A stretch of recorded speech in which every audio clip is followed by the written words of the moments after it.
Hey, this is Headshot Zealot. Today I'm going to be showing you a seamless 5x5 piston door. I spent about a week working on this, and I really like how it turned out. Pro driving on my part. I guess I'll swim to the shore. But yeah, it's really cool.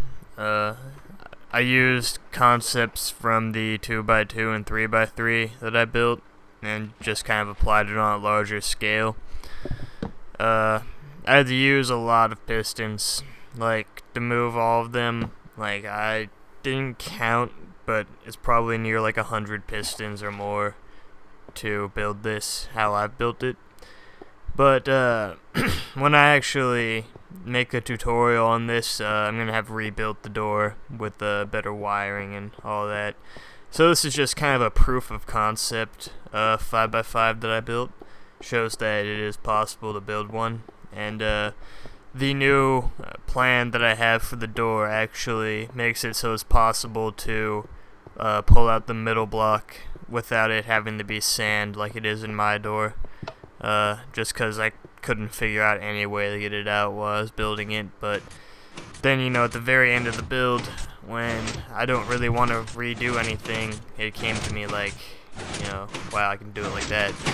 So, when I release the door again, it'll have more, less complex wiring, and it will run a little smoother than this one.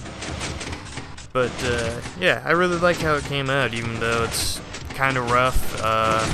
It's a really good door. And I've got a hallway behind it that has pop-up lights. It's an epic hallway. And they go all the way down, and I was gonna put more in the hallway, but I got lazy, to be honest. I just kind of wanted to release this. And it's got a light switch, so when you open the door and you walk in, you can hit the light switch, and then you can close the door, and all the pop-up lights will stay out, so your walk down the hallway is actually lit, but your door is locked behind you. And that's kind of what I'm talking about with the smoothness right there. You see how, like, one of the piston towers didn't go up, you know, in sync with the other one. But it doesn't really matter, because it works. So yeah, as you can see, all the lights are still up. And, yeah. It's really cool. I don't really know where you would fit this, because I had to basically build a mountain range to house the wiring and stuff. I used MC Edit to do that. I'm not sure why this is open. I'm gonna fix that. But yeah, I used MC Edit for that. And when I actually build the door again with the tutorial, I mean, the wiring is probably gonna be like a fifth or a sixth the size that it is now. So yeah, it will be much smaller and better wired. So let's just listen to the piston symphony again as the door opens.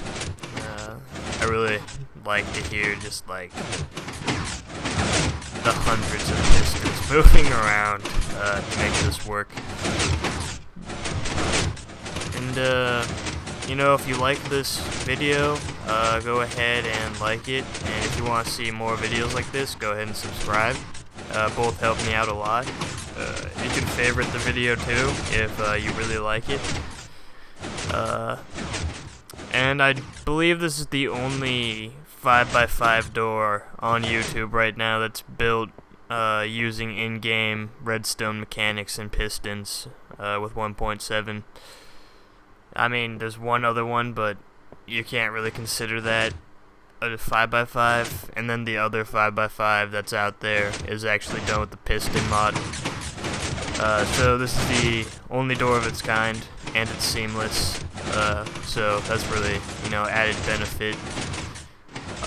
So, you know, if this video gets, I'd say, maybe 400 likes, I'll release a tutorial on it, so, you know, I have enough time to build the smaller version.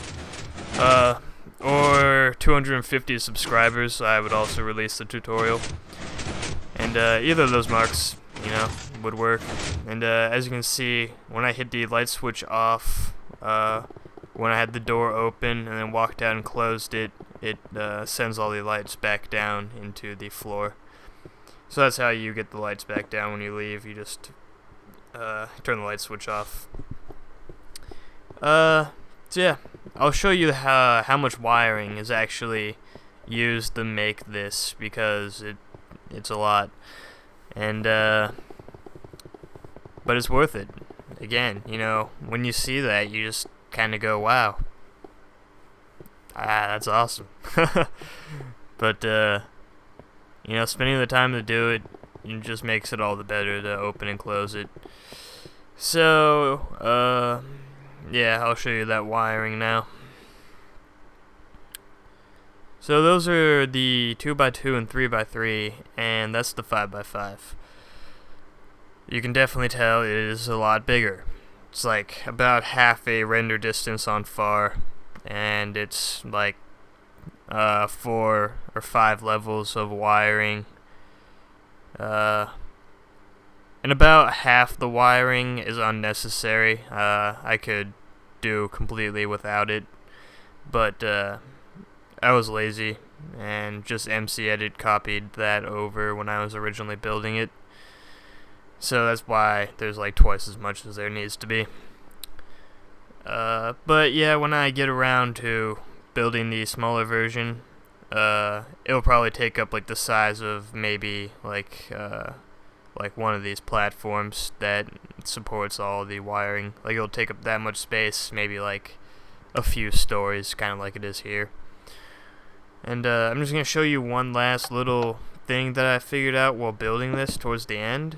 If you see there, when you cross wires it doesn't work. If you put a repeater on there, the top one works and the bottom one doesn't. If you put a repeater on the bottom, they actually both work without interfering with each other's currents. And this can be stacked pretty much as high as you want, and it will continuously work. I really wish I'd known this when I started building, but now that I do, when I build the 5x5 again, it'll be substantially smaller than it is here, so it'll actually be a feasible thing to use. So yeah, if you liked the video, go ahead and like it, subscribe if you want to see more, and favorite if you really liked the video. Thanks, and I hope you enjoyed.